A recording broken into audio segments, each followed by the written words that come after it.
Olá, amados irmãos. Estamos vivendo dias difíceis, com algumas restrições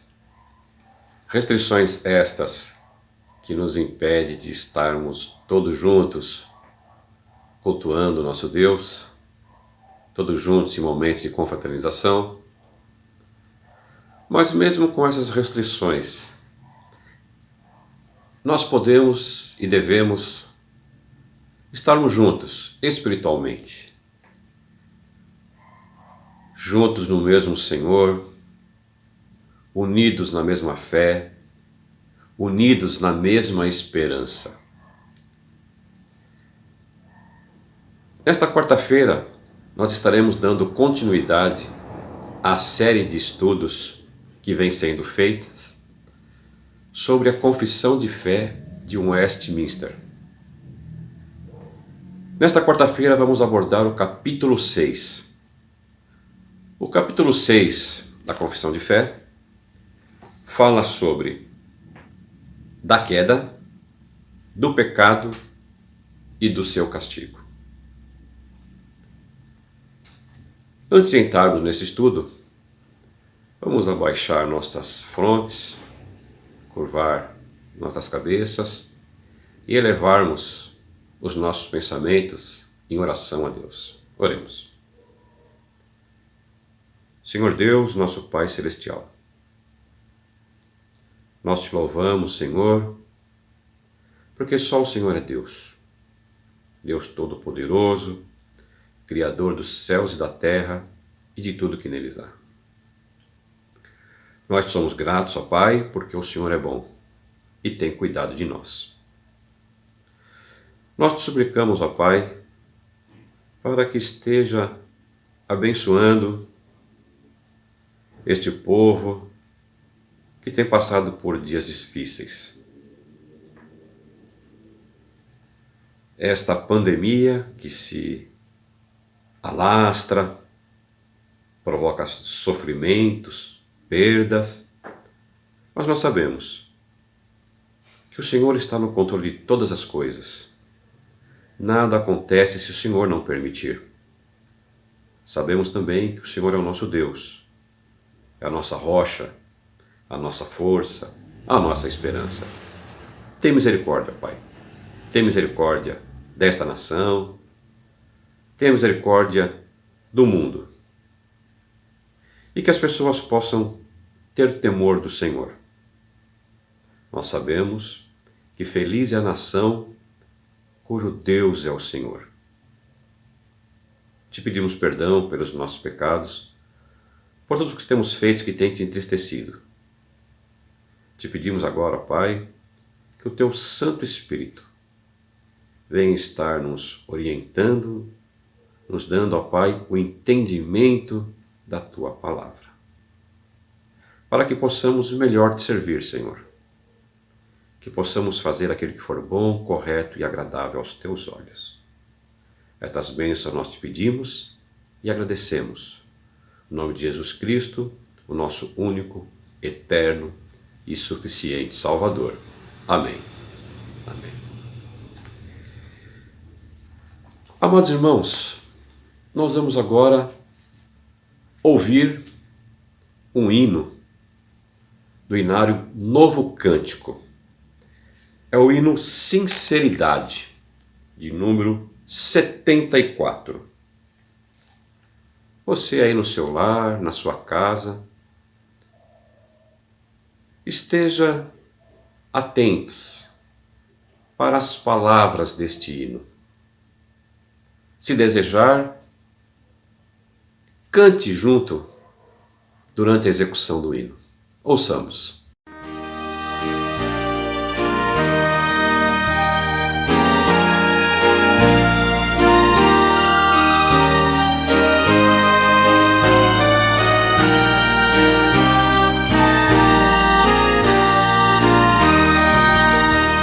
Jesus, Senhor, me achego a Ti, Tua ira santa mereci, o Teu favor me estende aqui, aceita um pecador.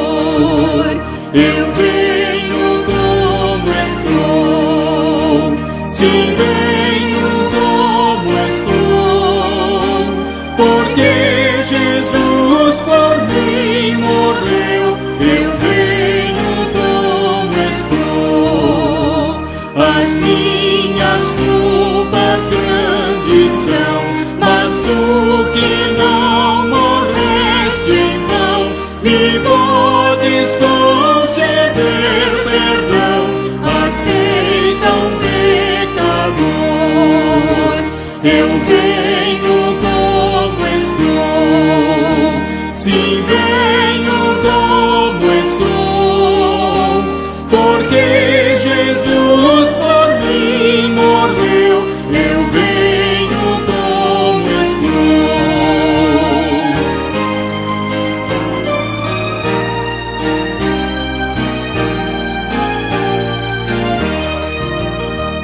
Oh, vem agora, Salvador, livrar-me por teu grande amor, pois tu, Jesus, és meu Senhor. Aceita um pecador.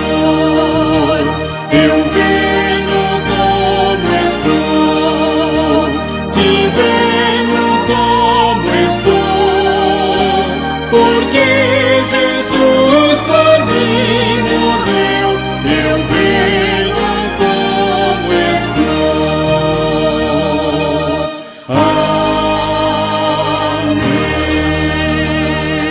Amém. Que belo hino! Convido agora aos amados irmãos para que abram as suas Bíblias no capítulo 3 de Gênesis. Gênesis 3, faremos a leitura do capítulo todo, versículo 1 até o versículo 24. A queda do homem.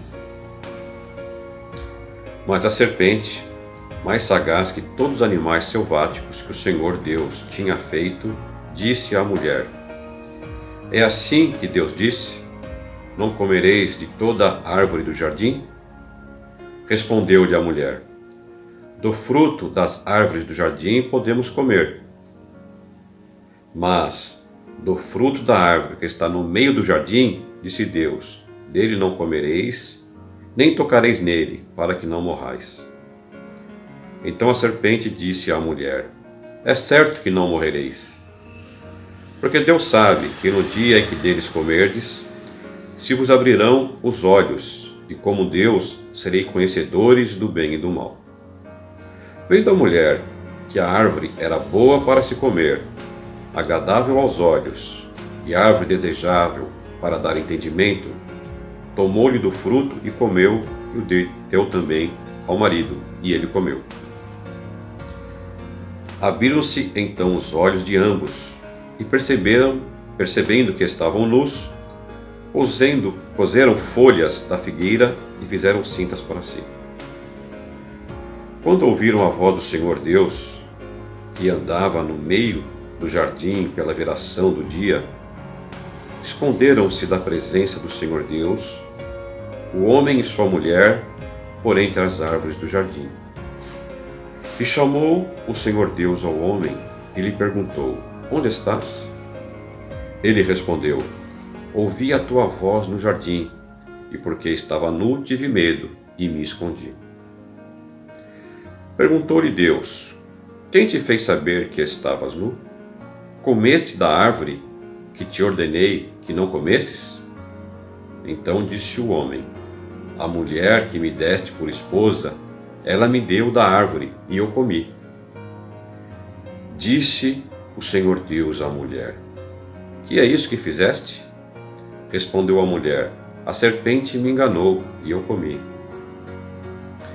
Então o Senhor Deus disse à serpente: Visto que isto fizeste, maldita és entre todos os animais domésticos e o és entre todos os animais selváticos.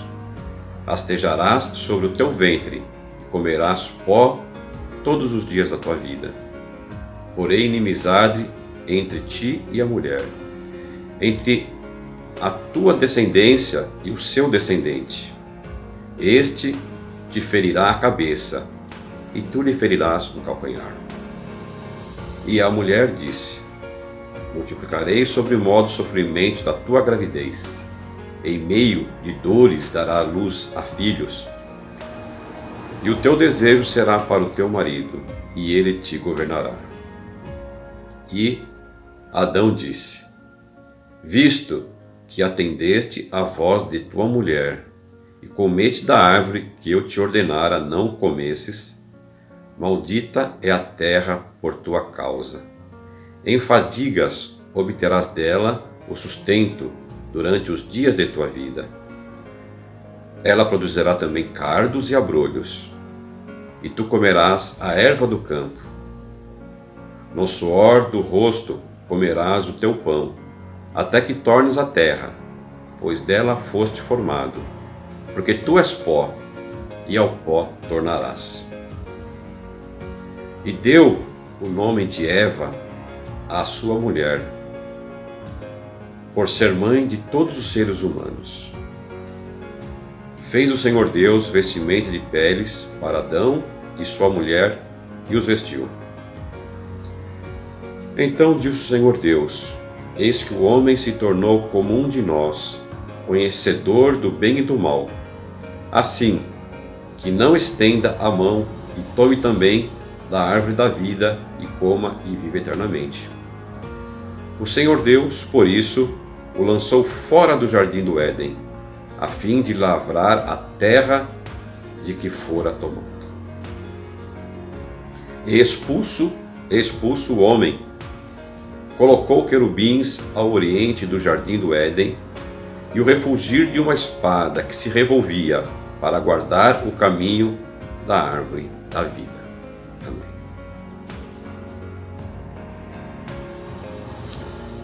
Amados irmãos, a Confissão de Fé de Westminster trata a respeito do pecado, a respeito da queda do homem, e fala sobre o castigo em consequência desse pecado. Esse capítulo 6 da Confissão de Fé tem 6 tópicos. O primeiro tópico diz o seguinte: nossos primeiros pais, seduzidos pela astúcia e tentação de Satanás, pecaram ao comer do fruto proibido. Segundo o seu sábio e santo conselho, foi Deus servido permitir este pecado deles, havendo determinado ordená-lo para a sua própria glória. Amados irmãos,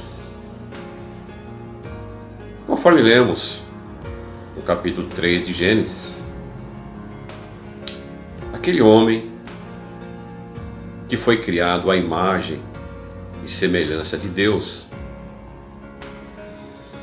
que vivia em plena comunhão com Deus, esse homem que havia sido criado para glorificar a Deus, para se alegrar em Deus, e que Deus exigia uma coisa dele: obediência.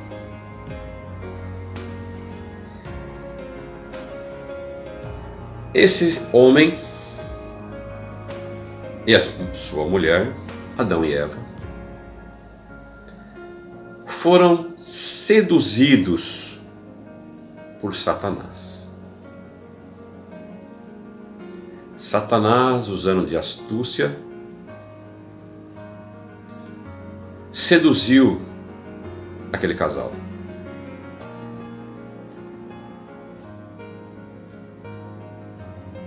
Distorcendo a palavra de Deus, mudando a verdade de Deus, colocando a dúvida, colocando a ambição no coração daquelas pessoas. E aquelas pessoas desobedeceram a Deus. Deus havia ordenado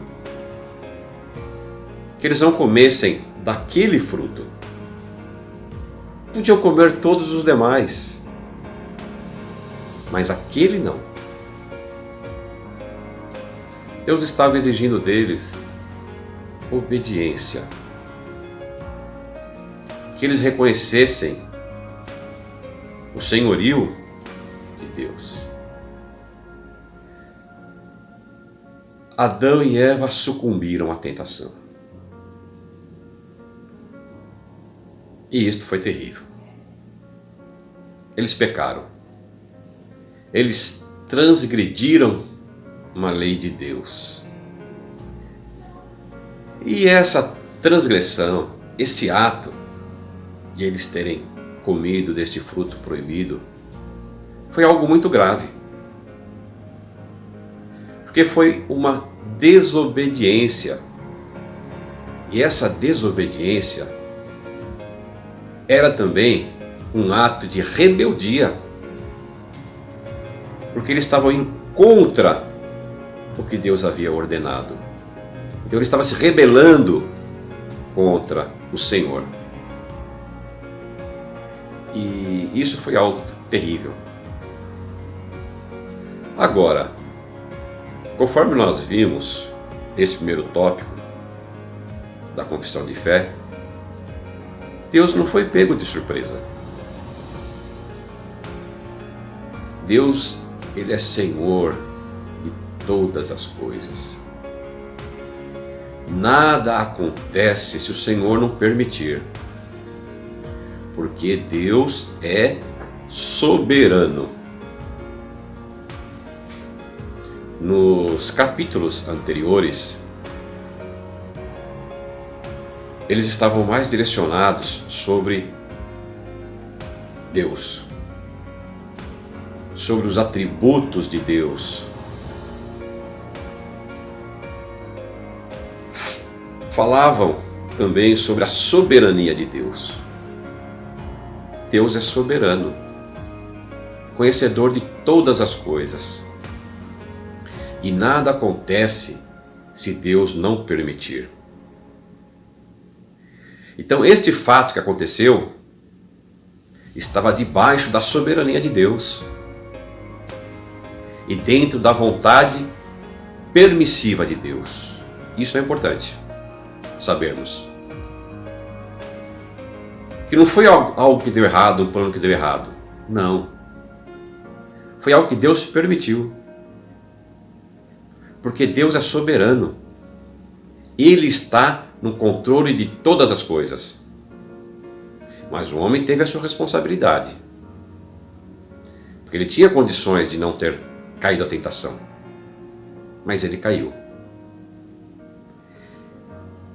E por ele ter sucumbido à tentação e pecado, ele teve que sofrer as consequências agora. A primeira consequência, a queda. Vamos ver o que fala o próximo tópico deste capítulo.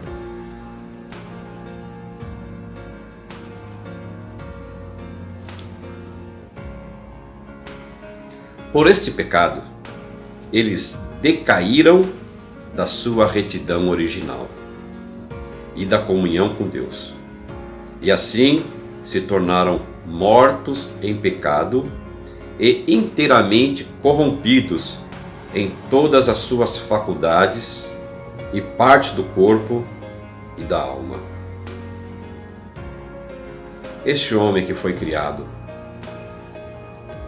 à imagem e semelhança de Deus, que vivia em comunhão com Deus, num estado de retidão, eles decaíram.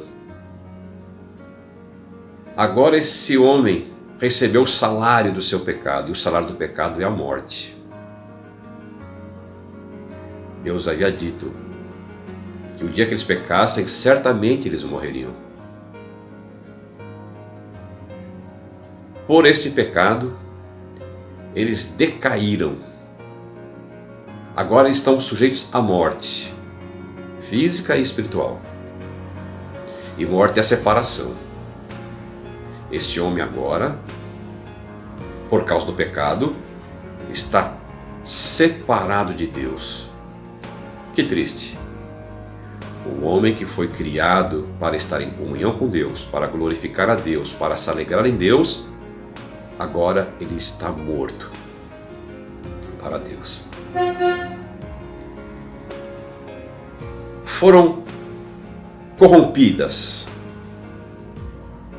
as suas natureza, alma. Este homem agora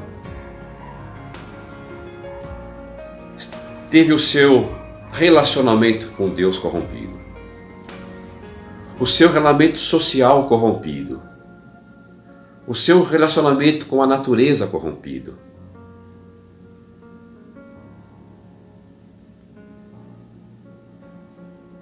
Depravado totalmente. Em todas as suas faculdades e parte do corpo e da alma, esse homem agora não pode mais se alegrar em Deus, nem estar em comunhão com o Criador.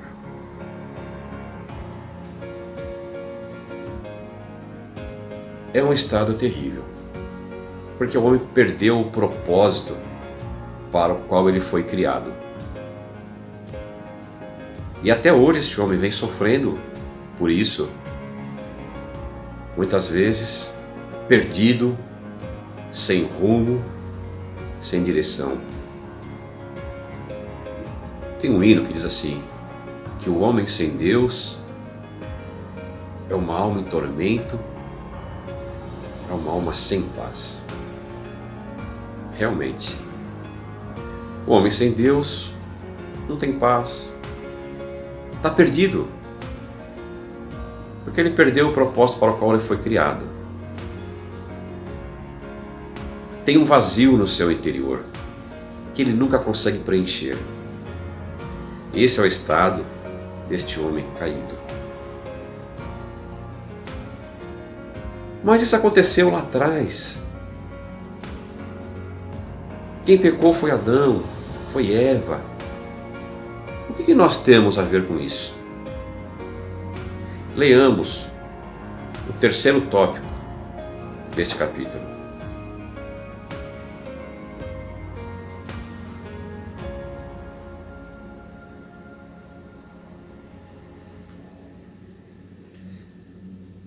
Sendo eles o tronco de toda a humanidade, o delito dos seus pecados foi imputado a seus filhos.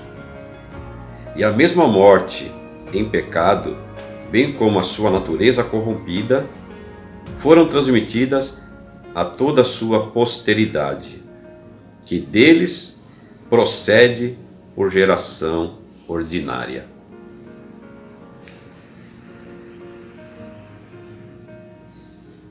Eles eram os representantes.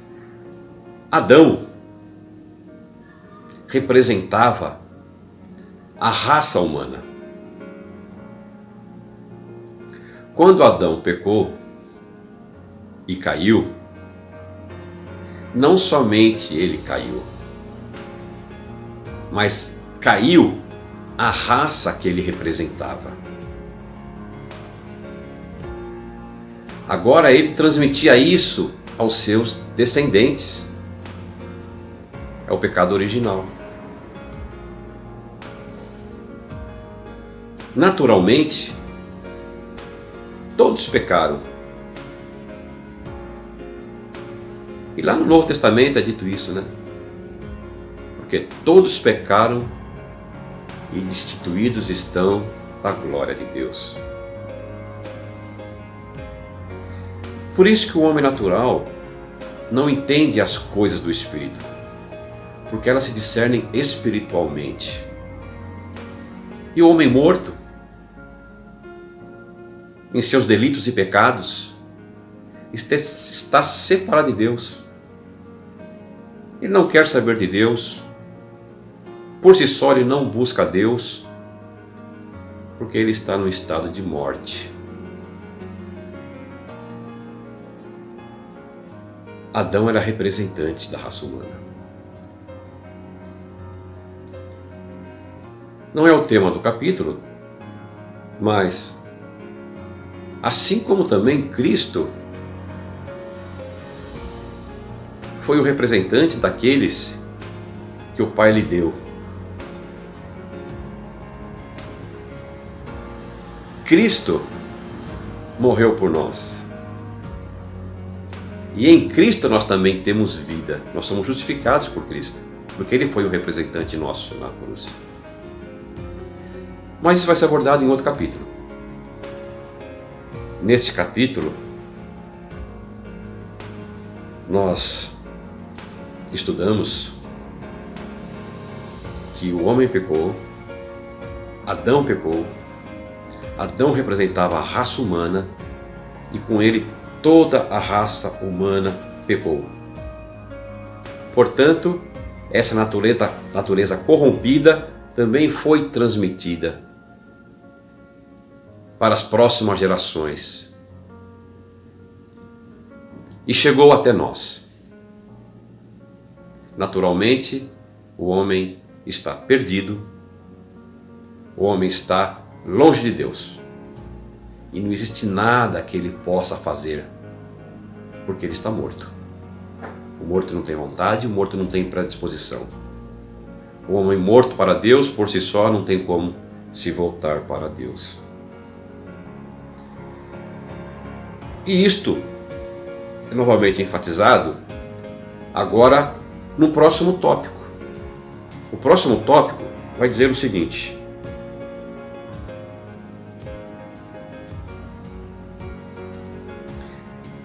desta corrupção original pela qual ficamos totalmente indispostos, adversos a todo bem e inteiramente inclinados a todo mal, é que procedem todas as transgressões atuais. Novamente. Desta corrupção original pela qual ficamos totalmente indispostos, adversos a todo bem e inteiramente inclinados a todo mal, é que procedem todas as transgressões atuais. Por causa dessa corrupção, ficamos indispostos, adversos,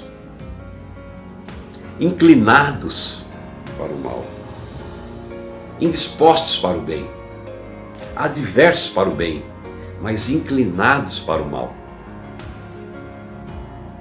O homem sem Deus, ele é inclinado para o mal. E não há nada que ele possa fazer que agrade a Deus. Não há nada que ele possa fazer para a sua salvação. Ele nem deseja naturalmente, porque ele está indisposto para Deus. É um estado de morte, é um estado lamentável, é um estado triste. E disso procedem todas as transgressões atuais.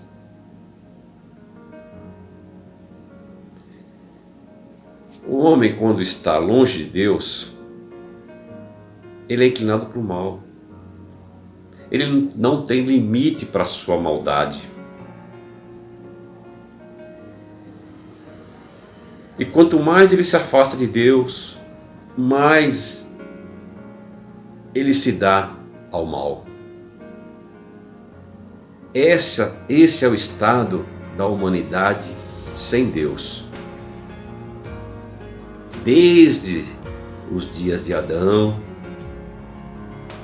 os dias dos patriarcas, dos juízes, dos reis, até os nossos dias.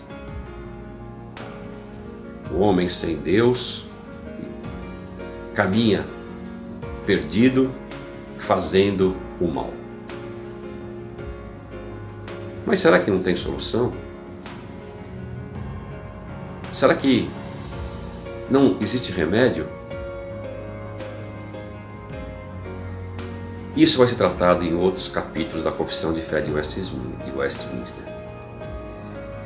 Mas a situação é, esse homem por si só é incapaz de agradar a Deus. No próximo tópico,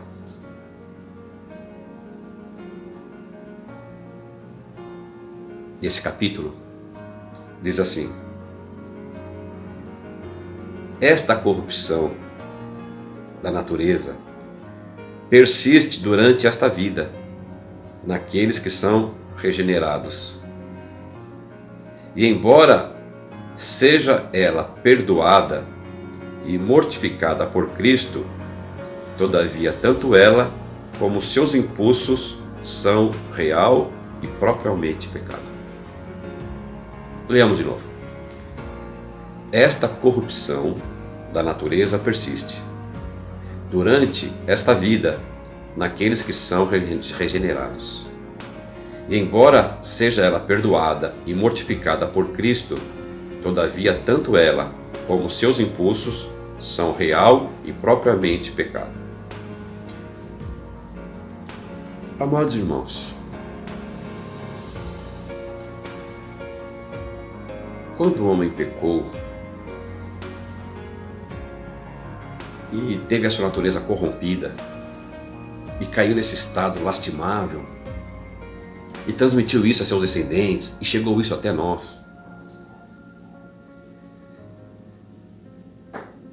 este homem está morto para Deus.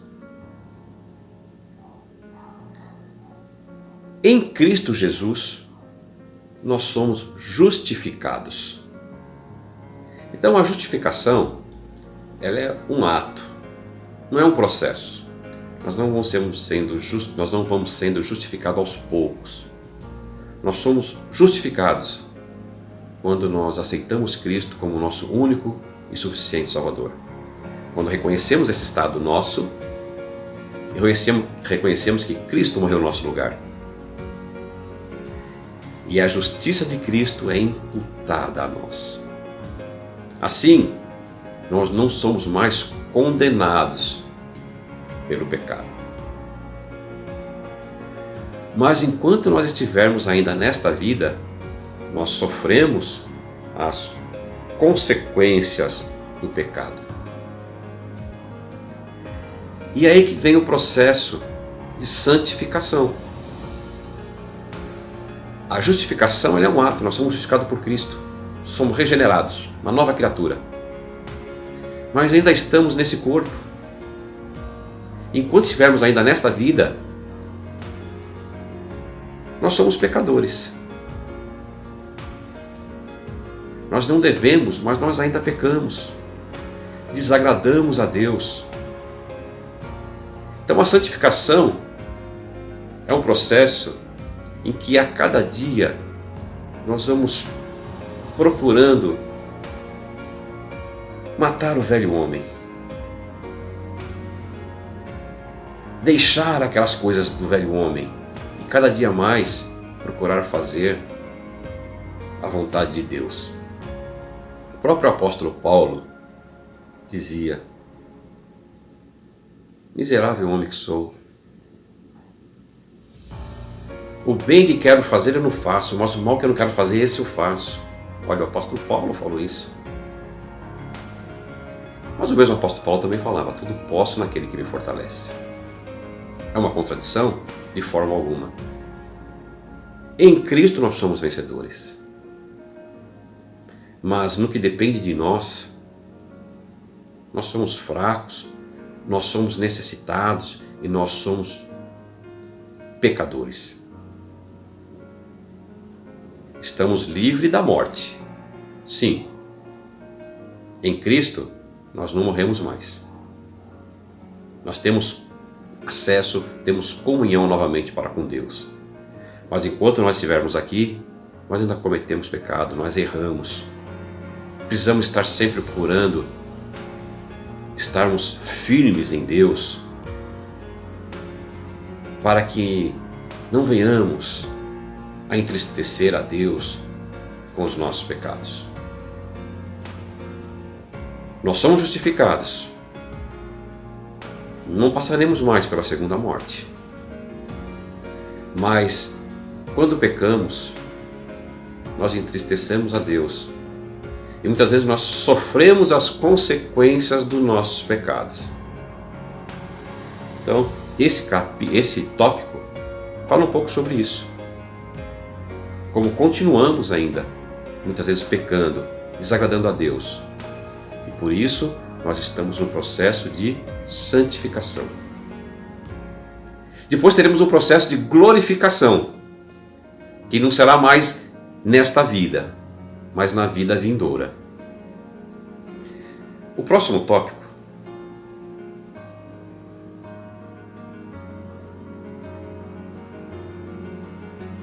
diz assim: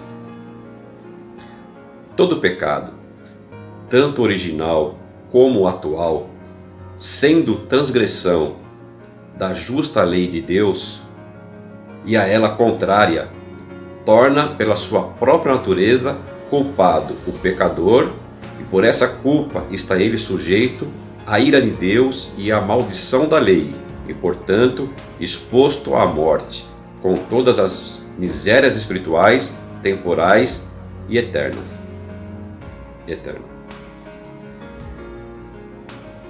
O pecado entristece a Deus. Deus é um Deus amoroso, mas Ele é um Deus de justiça.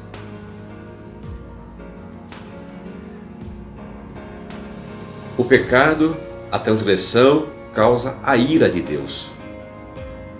E essa ira não é um estado de descontrole do seu temperamento, não. É uma ira santa. Porque Deus é santo e Deus é puro. E a lei serve para mostrar isso. Aqui diz, e por esta culpa ele está sujeito à ira de Deus e à maldição da lei. Mas a lei não é boa? Sim. A lei do Senhor é perfeita e restaura a alma. Mas então por que a maldição da lei? A lei mostra o pecado. A lei mostra o quanto nós somos pecadores, o quanto nós não conseguimos fazer a vontade de Deus. Então ela nos acusa, porque ela mostra que nós estamos errados. Erravam os fariseus achando que a lei iria justificá-los. Não. Nós somos justificados pela graça em Cristo Jesus. É Cristo que nos justifica. Uma vez que a lei, ela mostra que nós somos pecadores, nós precisamos ir a Cristo, para que em Cristo nós sejamos justificados. E em Cristo Jesus, então, nós somos justificados. Cristo morreu no nosso lugar, Cristo é o nosso representante. Em Cristo nós somos justificados. E aí, justificados em Cristo, nós temos acesso a Deus. A lei, ela nos acusa. Ela mostra que nós somos pecadores. E o pecado entristece a Deus. Somente em Cristo é que nós somos reconciliados com Deus. Então a lei mostra que nós somos pecadores. Mostra que nós estamos errados. E faz com que nós precisemos ir a Cristo. E uma vez que você vai até Cristo, tem esse encontro maravilhoso com Jesus Cristo, Ele passa a ser o seu Senhor, o Senhor da sua vida, o seu Salvador. Então agora você quer fazer as obras que agradam a Deus. Então, a lei não salva ninguém, mas a lei mostra qual é a vontade de Deus. E uma vez que nós somos salvos, nós vamos procurar fazer a vontade de Deus. Mas nós não somos salvos pelas nossas obras, nós somos salvos pela graça. Mas uma vez salvos, nós somos salvos para as boas obras que Deus preparou de antemão para que andássemos nela. Amados irmãos, vamos encerrar este estudo por hoje. Esse capítulo abordou então a queda do homem, o pecado, o castigo. Futuramente, em outros capítulos, será abordado a justificação, a regeneração, que falará mais sobre essa questão da restauração desta situação. Como esse homem caído pode voltar a ter paz, a ter comunhão com o Criador. Que Deus nos abençoe no entendimento da sua palavra e que possamos procurar cada vez mais conhecer a vontade de Deus e em Cristo, uma vez lavados pelo sangue do Cordeiro, redimidos como uma nova criatura, agora com paz para com Deus, possamos procurar viver fazendo a vontade de Deus, amando a Deus sobre todas as coisas e amando o próximo como a nós mesmos, que possamos dar bom testemunho onde estivermos. Tudo para a honra e glória do Senhor. Amém.